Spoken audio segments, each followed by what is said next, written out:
అందరికీ నమస్కారం. సితార్ ఎంటర్టైన్మెంట్స్ మన డాకు మహారాజ్ యొక్క విజయోత్సవ సభకు సెలబ్రేషన్స్కి పిచ్చేసిన పాత్రికేయ సోదరులందరికీ, ప్రింట్ అండ్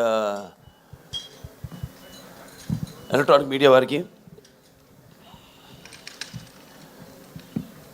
నా హృదయపూర్వక కళాభివందనాలు తెలియజేసుకుంటున్నాను. అందరూ వాళ్ళ అనుభవాలు చెప్పారు. ఈ సినిమా మొదట కొబ్బరికాయ కుట్టిన దగ్గర నుంచి కూడా జరిగిన వింతల గురించి. నేను ఎప్పుడు నమ్మేది ఒక దైవాన్ని నమ్ముతాను, అది కూడా మనకి తోడవ్వాలి ఇప్పుడని. ఆ దైవం కనిపించిన దైవం అది వేరు వేరు రూపాల్లో ఉండొచ్చు. ఒక్కొక్కడు ఒక్కొక్క దేవుడిని ఆరాధిస్తారు. శివుడు కావచ్చు, వెంకటేశ్వర స్వామి కావచ్చు, విష్ణువు కావచ్చు, లేకపోతే రకరకాల వాళ్ళ ఎలువెలుపులు. అలాగే తల్లిదండ్రులు, నా తల్లిదండ్రులు వాళ్ళ యొక్క ఆశీర్వాదం, అలాగే కళాంబ తల్లి యొక్క ఆశీర్వాదం,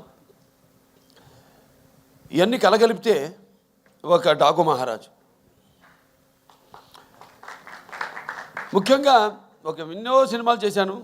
సరే, దాంట్లో వరుసగా ఇది 4వ సినిమా విజయం సాధించింది.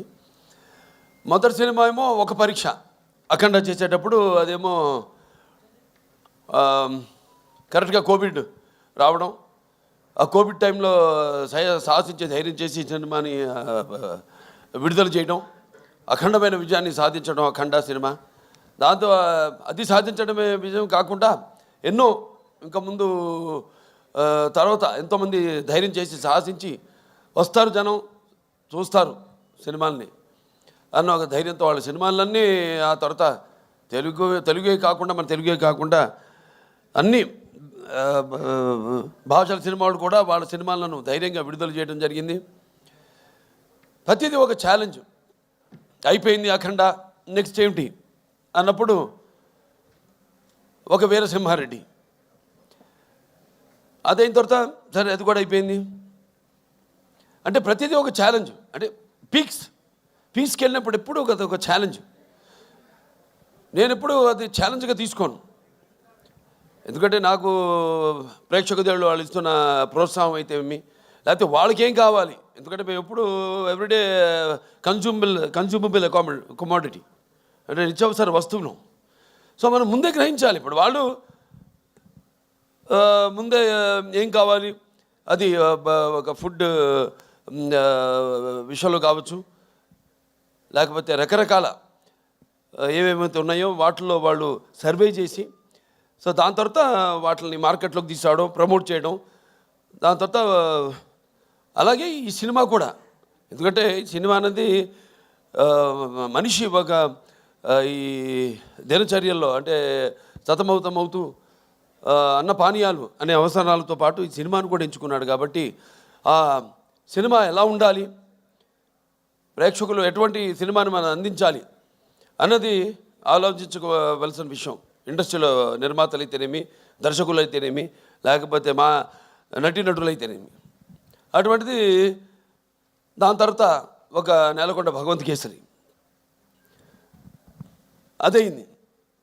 దాని తర్వాత ఏమిటి అన్నది స్టార్ట్ అయినప్పుడు ఈ డాకు మహారాజ్ సినిమా అంటే కథ నీటి గురించి. అది చాలా చిన్న సమస్య కావచ్చు ఇప్పుడు మనం అనుకోవడానికి, కానీ సినిమా ద్వారా దాన్ని ప్రజలు అది ముందు భవిష్యత్తులో ఎలా ఈ నీటి కోసమే ప్రజలు కొట్టుకు చేస్తారు అన్నది వాళ్ళ అవగాహన రేకెత్తించిన సినిమా మన డాకు మహారాజ్. టైటిల్ దగ్గర నుంచి కూడా ఒక ఛాలెంజ్. ఏం టైటిల్ పెట్టాలి ఈ సినిమాకి అంశం ఎంచుకున్నప్పుడు, ఈ ఒక నీటి సమస్యలు ఎంచుకున్నప్పుడు ఎన్నో సామాజిక మెసేజెస్, అంటే ప్రజలకి సినిమా కేవలం వినోదం కాదు, వాళ్ళ ఒక ఆలోచన రేకెత్తించాలి అన్నది నా నాన్నగారి నుంచి కూడా నాకు వరకు అది వస్తున్న ఒక పరంపర. దాన్ని ఎలా మనం ఈ సినిమాలో దాని గురించి ఇవ్వాలి. నేను ఒక రాయలసీమ అంటే తక్కువ వర్షపాతం ఉన్న ప్రాంతం, దేశంలోనే 2 అతి తక్కువ వర్షపాతం ఉన్న ప్రాంతం. ఆ జిల్లాలో హిందూపురం ఎమ్మెల్యే నేను. ఆ ప్రాంతం యొక్క నీటి సమస్య అంతా తెలుసు. నాన్నగారి ఒక మానసిక పుత్రికలు, ఈ తెలుగు గంగ అయితేనేమి, హెచ్ఎన్ఎస్ఎస్ అయితేనేమి, లేకపోతే గాలేరు నగరి అయితేనేమి, ఇవన్నీ అయిన తర్వాత ఎలా మళ్ళీ మనం పూర్తి చేసాం. తెలుగుదేశం అధికారంలో ఉన్నప్పుడు ఎలా, నేను ఎమ్మెల్యేగా ఉన్నప్పుడు అంతా రాసిపెట్టింది. నేను ఎప్పుడు ఎలాగైతే అన్నారు ఫస్ట్ టైం ఏమైనా బుక్ చేయడానికి ఆవిడ షిరిడీలో ఉంది, ఎవరు మన శ్రద్ధా శ్రీనాథ్, అలాగే ఈవిడేమో తిరుపతిలో ఉంది ప్రజ్ఞా జైస్వాల్. అలాగే ఈ నీటి సమస్య కరెక్ట్గా నేను ఎమ్మెల్యే అయినప్పుడే అది పూర్తి కావడం, నేను నా హిందూపురానికి నేను నీళ్లు ఇవ్వగలగడం. సో ఇదంతా అదంతా కాకతాళీయంగా యాదృచ్ఛికంగా జరిగింది. ఇప్పుడు ఆ నీటి సమస్య గురించి సినిమా తీయాలి అని ఒక ఆలోచన వచ్చింది. దాన్ని ఎలా ప్రజెంట్ చేయాలి మనం అనుకున్నప్పుడు రాజస్థాన్ ఎక్కడైతే ఏముంది, ఇక్కడ మన తెలుగు వాళ్ళు గొప్పతనం చాటుకుంటూ అక్కడ రాజస్థాన్లో కూడా మళ్ళీ మనం వాళ్ళు దుక్కు దున్ని నీరు పోసి నారు పెట్టి అలాగే కోత కోసి ఎలా చేయగలుగుతాం, అక్కడ కూడా మన ఒక ఇంజనీర్, ఒక సామాన్య ఇంజనీర్, ఒక తెలుగువాడు వెళ్ళి ఎలా చేయగలుగుతాడు. చేసాం మనం ఇక్కడ సృష్టికి సృష్టి చేసాం. ఎలాగైతే మన రాయలసీమ గురించి చెప్పాను, మన ఇది అవిభక్త ఆంధ్ర రాష్ట్రానికి 6 ముఖ్యమంత్రులు ఇచ్చింది రాయలసీమ అని.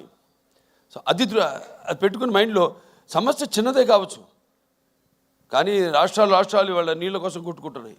సరే, ఆ నేపథ్యంలో ఆ సినిమాని తీసుకోవడం, సెలెక్ట్ చేయడం, దాంట్లో పాత్రని ఎలా దాన్ని ఒక ఇంజనీర్ డాకుగా మారడం, అలా దాంతో మొదలయ్యాక సరే మీకు సినిమా గురించి ఈరోజు ఆ సినిమాని అఖండమైన విజయాన్ని మాకు అందించి ఇవాళ మా వెన్ను తట్టి ఇంకా మాకు ఎవరైతే మేము ఆకలితో ఉన్నామో ఒక సినిమా చేసి దాని ఒక ఫలితం కోసం రెయిన్బోర్డ్ కష్టపడి ఎలా ఉంటుంది ఆ సినిమా, దాని ఫలితం ఎలా ఉండబోతుంది అని ఎదురు చూస్తున్నామో, అటువంటి తరుణంలో ఇటువంటి అఖండమైన విజయాన్ని మాకు అందించినందుకు తెలుగు ప్రేక్షకులందరికీ నా హృదయపూర్వక కృతజ్ఞతాభివందనాలు తెలియజేసుకుంటున్నాను. ఇంకా ముఖ్యంగా ఈ సినిమాలో ముందు మా దర్శకుల గురించి చెప్పాలి. బాబీ గారి గురించి అంటే ముత్యాలు ఎలా ఏటమూలుగా జారితే ఎంత అందంగా ఉంటాయి కనపడడానికి, అలా ఎంతో అందంగా ప్రతి నటుడి దగ్గర నుంచి కూడా హావభావాలను రాబట్టుకోగలిగాడు మా దర్శకుడు బాబీ. అలాగే బాబీ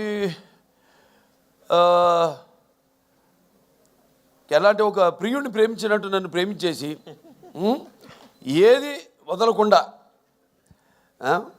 ఎంతో సున్నితంగా ఎంతో నాలో అయిన నట విశ్వరూపాన్ని ఆవిష్కరింపజేసిన బాబీకి నా హృదయపూర్వక కృతజ్ఞతలు తెలియజేసుకుంటున్నాను. ఒక నమ్మకం, ఏదైనా ఒక నమ్మకం ఉంటాను. అంటే ఆయన చూడడానికి ఎంత స్టైలిష్గా ఉంటాడు ఆయన, అలాగే ఫస్ట్ హాఫ్లో కూడా నన్ను అంత స్టైలిష్గా చూపించాడు ఆయన బ్రహ్మాండంగా. ఇక ప్రతి చాలా ఎన్నో విషయాలు డిస్కస్ చేసి సినిమాలో మేము అనుకున్నవి తీసినవి కూడా కొన్ని ఉన్నాయి ఇంకా. కానీ సినిమా నిడువుని బట్టి ఎంత ఉండాలి సినిమా, అంతే. ఒక చిన్న పాయింట్ నాకు ఇప్పుడు అంటుంటారు, సినిమాని ప్రేమించకూడదు మనం, సినిమా తీయాలి అంతే. ప్రేమించామంటే ఇక మన కంట్రోల్లో ఉండదు సినిమా అన్నది, వెళ్ళిపోతుంది. 3 గంటలు కూడా దాటుతుంది సినిమా. అలా కాదు, చెప్పేదైతే చిన్న పాయింట్ మంచి సన్నివేశాలతో క్లుప్తంగా చేయగలిగితే ఇవ్వగలిగితే అది డెఫినెట్గా సక్సెస్ అవుతుంది ఆ సినిమా అన్నది. అలాగే బ్రహ్మాండంగా వాళ్ళ టీము అందరు కూడా బ్రహ్మాండంగా వర్క్ చేసి ఇవాళ డైరెక్షన్ డిపార్ట్మెంటు క్రాంతి అయితేనేమి, లేకపోతే సోమరాజు గారు అయితేనేమి, రాధాకృష్ణ గారు అందరూ, అలాగే ఆయన రైటర్స్ మిగతా మన మోహన్ కృష్ణ గారు, చక్రి గారు, వినీత్ గారు అయితేనేమి అందరూ ఎంతో బ్రహ్మాండంగా దాన్ని అందరూ కష్టపడి ఈ కథను చేయడం జరిగింది, ట్రీట్ చేయడం జరిగింది. ఇక మా తమన్ గారి గురించి వేరే ప్రత్యేకంగా చెప్పక్కర్లేదు. అందరితో ఇంటి పేరు మార్చేశారు. ఇప్పుడు నందమూరి ఎస్ఎస్ తమన్ కాదు, నందమూరి తమన్ అని. కానీ నేనంటాను ఈరోజు నుంచి నందమూరి కూడా కాదు, ఎన్బికే తమన్ అని.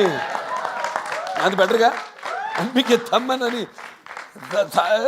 నామకరణం చేస్తున్నాను. అలాగే ప్రతి ఒక్కళ్ళ గురించి చెప్పుకోవాలి సినిమాలో. మా రైటర్స్ అనంత శ్రీరామ్ గారు అయితేనేమి, అటు కాసర్ల శ్యామ్ గారు అయితేనేమి, సాహిత్యం అద్భుతమైన. ఇందాక అనంత శ్రీరామ్ గారు పాడుతుంటే నా కళ్ళల్లో నీళ్లు, అంటే చుక్క చుక్క పాట అద్భుతం. దాంతో చిన్ని చిన్ని అద్భుతం పాటలు. అలాగే మా కాసర్ల శ్యామ్ గారు అటు దబిడి దిబిడి మంచం మాస్ సాంగ్, ఐటమ్ సాంగ్ అన్నది. ఎందుకంటే ఏదో ఒక అమ్మాయి వచ్చి డాన్స్ చేసి వెళ్ళిపోవడం కాదు కదా, అమ్మాయి కూడా ఒక పాత్ర ఉంది ఆ సినిమాలో, ఓరేశ్వర ఒకటేలాగే. సో అద్భుతంగా ఆ పాట, దాని తర్వాత సర్కార్ పాట ఎంతో అద్భుతంగా అన్నీ కుదిరినాయి ఈ సినిమాకి. ఇక మా హీరోయిన్లు నా ప్రజ్ఞ జైస్వాల్, అఖండ నుంచి ఈ యొక్క జర్నీ, అందులో కూడా ఎంతో అద్భుతమైన పర్ఫార్మెన్సు, గ్లామరు పర్ఫార్మెన్సు కలగలిపి ఎంతో అద్భుతంగా ఆవిడ రెండింటిని సమపాళ్లలో అందే కనిపించడం జరిగింది. సో మళ్ళీ తిరిగి మా కాంబినేషన్లో మళ్ళీ ఇది రెండో సినిమా ఈ యొక్క డాకు మహారాజ్. ఈ చిత్రం కూడా విజయం కావడం తప్పకుండా ఎంతో అందం ప్లస్ టాలెంట్ రెండు కలగలిపిన మరొక ఆర్టిస్టు మన శ్రద్ధా శ్రీనాథ్. ఎంతో నేను ముందు మాట్లాడినప్పుడు కూడా బాబీ గారు చెప్పారు, ఎంతో సెలెక్టివ్. తను కూడా చెప్పింది. నేను అంటాను, ఆర్టిస్ట్ అన్నది ఎప్పుడు, ఆర్టిస్ట్ అన్న వాడు ఎప్పుడు కనిపిస్తూ ఉండాలి, ఎప్పుడు should be always in the focus. ఎప్పుడు ఎక్కువ అంటే ఆవిడ రియలైజ్ అయినట్టుంది. Now she saying that. ఇప్పుడు అంటుంది ఆవిడ, కాదు నేను ఇక్కడి నుంచి ఎక్కువ సినిమాలు నటిస్తాను నేను అంటే. మంచి సినిమాలే, ఎందుకంటే ఆవిడకున్న ఇమేజ్కి, ఆవిడకున్న టాలెంట్కి తగ్గట్టుగా ఆవిడకి పాత్రలు వస్తాయి. మరి నేను అన్నది ఏదో ఇందాక ప్రేమించకూడదు సినిమానని, కథ వరకు పాత్ర వరకు మాత్రం ఎప్పుడూ కనిపిస్తూ ఉండాలి. ఉంటేనే ఆర్టిస్టుని మర్చిపోరు, ఎప్పుడూ ఆర్టిస్టు గుర్తుండిపోతాను. సో అద్భుతమైన బరువైన పాత్రని ఎంతో అద్భుతంగా నటించిన శ్రద్ధా శ్రీనాథ్కి నా అభినందనలు తెలియజేసుకుంటున్నాను. ఇంకా మా చాలామంది ఫైట్ మాస్టర్ వెంకట్ మాస్టర్ గారు, అలాగే మా కెమెరామెన్ విజయ్ కార్తిక్ గారు, ఇక మా డాన్స్ మాస్టర్ శేఖర్ మాస్టర్ గారు అయితేనేమి, శివ మాస్టర్ గారు అయితేనేమి, అందరూ ఎంతో అద్భుతంగా వాళ్ళకి అప్పచెప్పిన వాళ్ళ పనులను ఎంతో 100కి 100 పాళ్ళు న్యాయం చేసి ఈ సినిమాలో ఏదైతే మా నిర్మాత వంశీ గారు కలగన్నారు, ఆయన అభిమాని ఫ్యాను, అటువంటిది ఒక కొత్త బాలకృష్ణ నేను ఆవిష్కరించాలి ఈ సినిమాలో అని ఏదైతే ఆయన కలగన్నాడో, అలా ఆయన ప్రతి దాంట్లో కూడా ఆయన కేవలం నిర్మాతగా కాకుండా ఒక టెక్నీషియన్గా అన్ని క్రాఫ్ట్స్ మీద మంచి గ్రిప్ ఉన్న నిర్మాత మన వంశీ గారు. అటువంటి నిర్మాత కూడా మనకు ఉండడం ఒక ఆయన నా అభిమానిగా నాకు చాలా గర్వంగా ఉంది. సో ఆయన్ని ఈ యొక్క సందర్భంగా ఆయన్ని అభినందిస్తూ ఇంకా ఎన్నెన్నో మంచి అద్భుతమైన సినిమాలు తీశారు ఆయన బ్యానర్లో. ఇంకా ముందు ఇంకా మంచి మంచి సినిమాలు కూడా తీయాలని ఆయన అభినందిస్తూ, లాస్ట్ బట్ నాట్ మన వేద రాజు ఎంతో అద్భుతంగా పాత్రని డైరెక్టర్ గారు చెప్పారు. ఆవిడ గురించి ఎప్పుడు అవుతాను ఉండేది సెట్లో, అసలు కూర్చొని ఎరగను, లేకపోతే అలసిపోయి అట్లా కురుకు తీయడం కానీ ఎరగను నేను.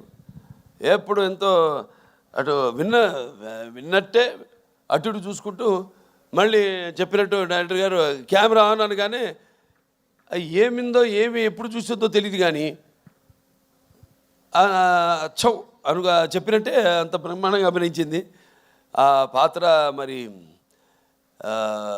ఫస్ట్ హాఫ్లో అద్భుతంగా అసలు ఆ డైలాగ్స్ ఏదైతే బండి డ్రైవర్గా సెలెక్ట్ చేయడానికి నన్ను బండి తోలమంటుందో బండి వెనక్కి రివర్స్ తోలుతుంది దాన్ని బండిని ఆపగానే ఎందుకు నేను ఆపనలేదు కదా ఎందుకు ఆపామంటే వెనకాల పూల కుండీలు ఉన్నాయమ్మా దిగి వెళ్ళి చూస్తే అప్పుడు అంటాను వాటిలో కూడా పూల చెట్లకు కూడా ప్రాణం ఉంటుంది కదమ్మా అనగానే ఒకసారి ఆ పక్కన ఎవరైనా మకరంద ఆయన వెంటనే ఎంత అంటే ఎంతమంది వచ్చాడు ఇక్కడికి అనేది ఎంతో అద్భుతంగా ప్రతిదీ ఎంతో బాగా నటించేది పాప. మంచి భవిష్యత్తు ఉంది. ఫస్ట్ స్టడీ వెల్ ముందు पढ़ना भी उसके साथ बाद में धीरे धीरे యాక్టింగ్ करना. సరే మన సినిమాకి వస్తే చాలామంది అనుకుంటారు పాత్రల గురించి. ఇప్పుడు పాత్రలు పరకాయ ప్రవేశం అంటే పాత్ర సినిమా కథను ఓకే చేసి ఆ పాత్రకు వెళ్ళే వరకు నాకు తెలీదు. అంటే నేను నా వాచకం నా ఆంగికం కానీ నా ఆహార్యం కానీ ఎలా ఉంటుందో నాకు ఐడియా లేదు, ఉండదు. ప్రతి పాత్రకు ఒకటే చేస్తాను నేను. కాకపోతే ఒక్కసారి ఆ పాత్రలోకి వెళ్ళినప్పుడు ఆ పాత్ర నన్ను ఆ పరకాయ ప్రవేశం చేసినప్పుడు అంటే నేను ఎప్పుడు చెప్తుంటాను ఒక యాక్టింగ్ అంటే కేవలం ఒక అరవడం నవ్వడము ఒక తృప్తి పరిచే ఒక అరుపు ఒక డైలాగ్ అరవడము కాదు. పాత్ర అంటే ఒక పరకాయ ప్రవేశం ఇంకో పాత్రలోకి. ఏ పాత్ర అనుభవాలు అయితే ఆ యొక్క ఆ పాత్రకు ఆత్మ అనుభవాలు అయితే మనము అనుభవించలేదో ఆ పాత్రలోకి వెళ్ళిపోవడం. సో అది నాకు ఒక గొప్ప వరంగా భావిస్తున్నాను మా నాన్నగారి తొరత. అలాగే చాలామంది అంటుంటారు అంటే ఈ సినిమా మొదలైంది కూడా ఈ సప్త సముద్రాలు వాటి గురించి చర్చించుకుంటూ ఎన్నో చర్చించుకున్నాం సరదాగా. ఇక చర్చించుకోవడానికి ఉంది సబ్జెక్ట్ ఇంత అనుకుంటాం, దాన్ని కుదిస్తాం మళ్ళీ. నేను చెప్పినట్టు 2.5 గంటలు అంటే మనకి ఎలా ఉన్నాయి లవణ సముద్రం అయితేనేమి, ఇచ్చు సముద్రం అయితేనేమి, లేకపోతే సర్ప సముద్రం అయితేనేమి, దతి సముద్రం అయితేనేమి, క్షర సముద్రం అయితేనేమి, లేకపోతే శుద్ధ సముద్రం అయితేనేమి, ఇలా మన దాంట్లో కూడా మన శరీరంలో కూడా 7 సముద్రాల నుంచి మొదలైంది. మన ప్రపంచంలో కూడా 7 సముద్రాలు ఉన్నాయి. ఎలా ఏం చేద్దాం ఈ నీళ్ళ గురించి ఎన్నో డిస్కషన్స్ చేసాం. వాటర్ గురించి ఓ సీన్ కూడా తీసేసాం నిడువు ఎక్కువైందని. దాంట్లో మన గురించి చెప్పుకుంటాం. ఏది మన సార్ ఆర్థర్ కాటన్ ధర ఒక్కడే గోదావరి దగ్గర ధవళేశ్వరం ఆనకట్ట కట్టించాడు. అలాగే ఈ యొక్క ఏదైతే పట్టిసీమ ద్వారా సముద్రంలో వృధాగా కలిసిపోతున్న నీళ్లను మళ్లించి అతి తక్కువ వర్షపాతం ఉన్న ప్రాంతాలకి, కరువు కాటకాలు విలయతాండవాడుతున్న ప్రాంతాలకి నీళ్ళు ఇచ్చిన చరిత్ర మంది అని ఇలా ఎన్నో అన్నీ అంటే ఒక మన తెలుగువాడు గొప్పతనం. ఇవాళ ఇక్కడే కాదు ఎక్కడికి వెళ్ళినా అంతా మన తెలుగువాడు ఉన్నారు ప్రపంచంలో. అటు అమెరికా వెళ్ళినా ఇటు ఆస్ట్రేలియా వెళ్ళినా. అందుకే ఈయన చెప్పినట్టు తమన్ గారు చెప్పినట్టు సినిమా అక్కడ అమెరికా అయితేనేమి, ఇటు ఆస్ట్రేలియా అయితేనేమి, ఇటు ఇంగ్లాండ్ అయితేనేమి, ఇటు అక్కడ ఆఫ్రికా అయితేనేమి, ఎక్కడెక్కడ మన ప్రవాస తెలుగు వాళ్ళు ఉన్నారో అక్కడ వాళ్ళే కాకుండా ఇవాళ మన తెలుగు సినిమా ఏ రేంజ్కి వెళ్ళిందంటే ఇవాళ అవతల వాళ్ళు అంటే ఆ దేశస్తులు కూడా సినిమాను చూసి మన సినిమాను చూసి ప్రశంసించే స్థాయికి మన తెలుగు చలనచిత్ర పరిశ్రమ ఎదిగిందంటే మరి మనం ఎంతోమంది దానికి మన ఎక్కువ చెప్పుకోము. సో కాబట్టి ప్రేయర్లో అప్రస్తుతం ఇక్కడ. ఎందుకంటే నా వరకు నేను నా గురించి ఆలోచించుకుంటుంటాను. నా వరకు నేను ఎంత బాగుండాలి అంత అన్నది ఒక స్వార్థం అయితే తమ్మన్ గారు చెప్పారు చాలా వివరంగా. ఇవాళ ప్రపంచం ఎలా ఉందో, ఎంత గుర్తుంచుకుపోతుంటో అంత క్లిష్టంగా తయారవుతుంది ఈ ప్రపంచం. ఇవాళ నీళ్ళ గురించి తీసామంటే నీళ్ళే ఇవాళ అక్కడ చైనా అయితేనేమి, గాజెస్ అయితేనేమి, లేకపోతే ఇవాళ బ్రహ్మపుత్రం మీద రేపు ఆనకట్ట కట్టాలి వాళ్ళు అనుకోవడం అయితేనేమి, రేపు అబ్దుల్ కలాం గారు చెప్పినట్టు ముందు జరగబోయేది వెపన్స్తో కాదు యుద్ధాలు, వాటర్ వార్స్ జరుగుతాయని ఆయన యుఎన్ఓలో ఆయన ప్రసంగంలో చెప్పడం జరిగింది అబ్దుల్ కలాం గారు. అలా ఎన్నో చూసుకుంటే నా వరకు నా రికార్డ్స్ అన్నీ అన్స్టాపబుల్, నా కలెక్షన్స్ అన్నీ అన్స్టాపబుల్, నా అవార్డ్స్ అన్నీ అన్స్టాపబుల్, నా రివార్డ్స్ అన్నీ అన్స్టాపబుల్. వీళ్ళకి ముఖ్యంగా నా తెలుగు ప్రజానికానికి అలాగే నా అభిమానులందరూ కూడా నా కృతజ్ఞతలు తెలియజేసుకుంటున్నాను. ఎందుకంటే మనం ఇచ్చిన దాన్ని ఆదరించి కొత్తదనాన్ని ఎప్పుడూ ఆస్వాదిస్తారు మన తెలుగు వాళ్ళు అన్నదానికి ఒక నిదర్శనం.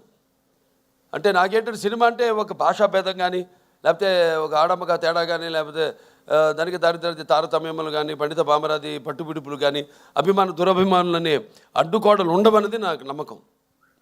అటువంటిది మంచి సినిమాని ఈరోజు ఈ యొక్క మన ఈ డాకు మహారాజ్ని అందరూ ప్రేక్షకులందరూ ఆదరించారంటే మరి మన వాళ్ళ తత్వం, వాళ్ళ నేచర్ ఏంటో అంటే ఒకసారి నేను అన్నట్టు మంచి తీస్తే ఏదైనా వాళ్ళ స్వీకరిస్తారు, బ్రహ్మరథం పడతారు అన్న దానికి ఇవాళ ఈ డాకు మహారాజ్ సక్సెస్ ఒక పెద్ద ఉదాహరణ. సో వాళ్ళందరూ కూడా నా తెలుగు ప్రేక్షక దేవుళ్లకు అభిమానులకు అందరికీ నా కృతజ్ఞతలు తెలియజేసుకుంటూ, అలాగే ఈ సినిమా ఒక సక్సెస్ ఫంక్షన్ అనంతపూర్లో చేద్దామని